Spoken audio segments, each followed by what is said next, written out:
Hey guys, welcome to this video. I'm Prajwal from Indie Crypto, and inside this video we're discussing the reason behind the skyrocketing price of Ripple. Now, if you're a cryptocurrency enthusiast or a cryptocurrency investor, you would definitely be noticing that Ripple is crushing it in the cryptocurrency space. Now, let's look what are the reasons for this and have a analysis done.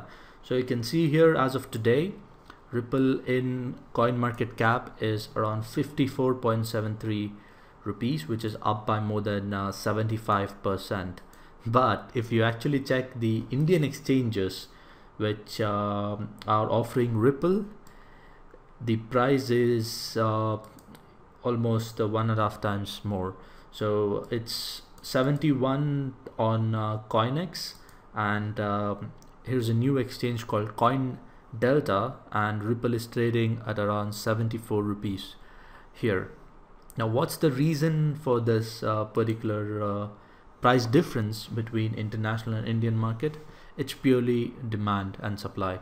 Okay, in India, every cryptocurrency is on the higher side. Even if you check Bitcoin in CoinMarketCap is around 10 lakh 60,000 something, but in India it's more it's 3 lakhs more compared to the international market. The same goes with Ethereum, Litecoin and Bitcoin Cash as well. This is mainly to do with the demand in India for all these cryptocurrencies. That's the reason the prices are on the higher side. Now, before we go ahead and look into why the price is rising in Ripple, let's quickly go ahead and look into what is Ripple, and let's understand it better.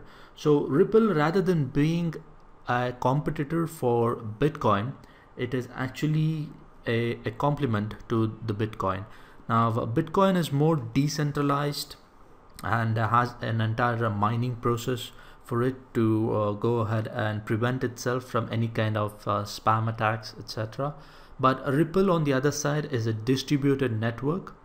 It's a distributed network, and it's not mined like cryptocurrencies like Bitcoin or Litecoin.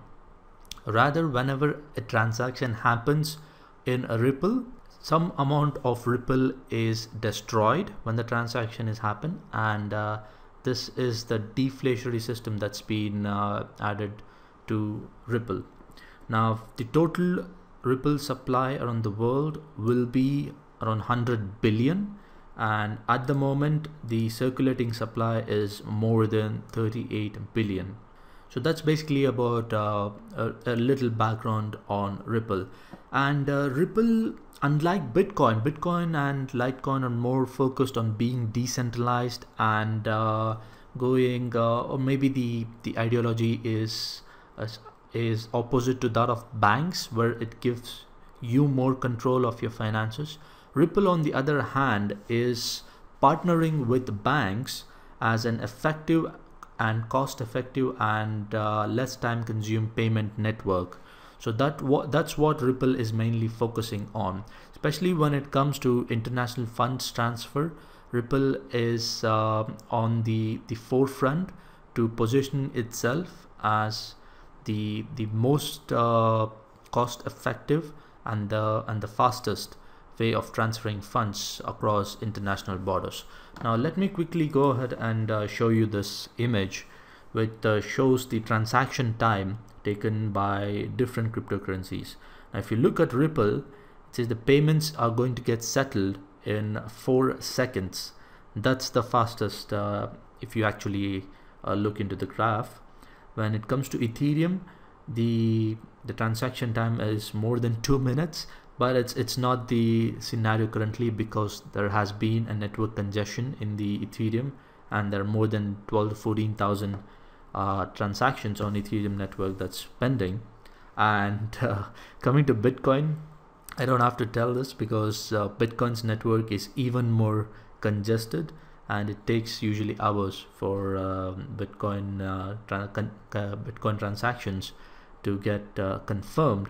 And when you look at traditional systems, it takes days to get the funds transferred. So here is a quick example that's been mentioned here. So if you want to transfer a currency directly from China to US, the user can go ahead and convert the Chinese yuan to Ripple and then send the Ripple to the person whom they wanted to do the fund transfer in America. And once that person in America receives the Ripple, he can go ahead and exchange it to US dollars in US. So all this process is going to take very less amount of time, provided if both the person sending funds from China and the person receiving funds in US both have their Ripple's wallet or both have their Ripple wallets connected to an exchange or in sync with the bank, so that the Ripple gets converted from yuan easily and the Ripple gets converted to US dollars easily as well. So now that we went ahead and saw the background of Ripple and what Ripple is used for in real world scenario, so coming to the price hike, this is one of the main reasons why Ripple's price has increased. This is because in Japan and South Korea, they are beginning to test Ripple in order to do international fund transfer, in order to reduce the time frames and the cost that's been associated with the international fund transfer. So this trials is going to be conducted by a few of the financial institutions or banks, I guess, in Japan and South Korea, that will go on till January 31st. So this has also been expected to cut down the cost by 60% and increase the time frame of or reduce the time frame rather of the international funds transfer. So that's one of the main biggest reasons why the Ripple price has been increasing a lot. And there are also other 100+ clients which are testing Ripple as well. If you look at the Ripple's website, they have a list of many banks that are currently from India. From India especially, I think it's SBI is in the list as well for the Ripple's client list, where they might also go ahead and test their network in the future. And also one of the other reasons why Ripple's price is increasing is because Ripple has escrowed. So that means they have set aside 55 billion Ripples aside and not pumped it into the market following the price rise. So every month in Ripple, 1 billion tokens are unlocked for Ripple's various users, and any unused Ripple tokens are kept in escrow.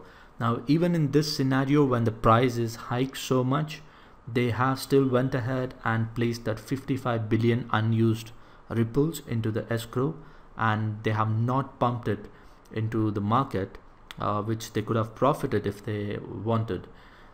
This clearly shows that Ripple is not here for the short-term gains. If you look at the history of Ripple as well, they have had a very good record. They are conducting a lot of conferences. They are conducting a lot of events where they are inviting financial institutions, banks, and other technology companies to go ahead and test out Ripple, and it clearly shows they're clearly serious about the network and the brand as well. So those are the two reasons, guys, that I came across, that I researched and found as the main factors for the price rise in Ripple. Will the price rise of Ripple continue? Nobody can tell that. Okay, and it can or it may not as well. So that's it in this video. So do let me your thoughts, do let me your comments about Ripple, and also if you have any questions in regards to Ripple or any other cryptocurrencies, can go ahead and leave that in the comment section below. And if you're somebody new to my channel, go ahead and subscribe and hit the bell button if you've already subscribed, so that you get notified whenever we post new videos. So that's it in this video, and I'll see you very soon in the next one.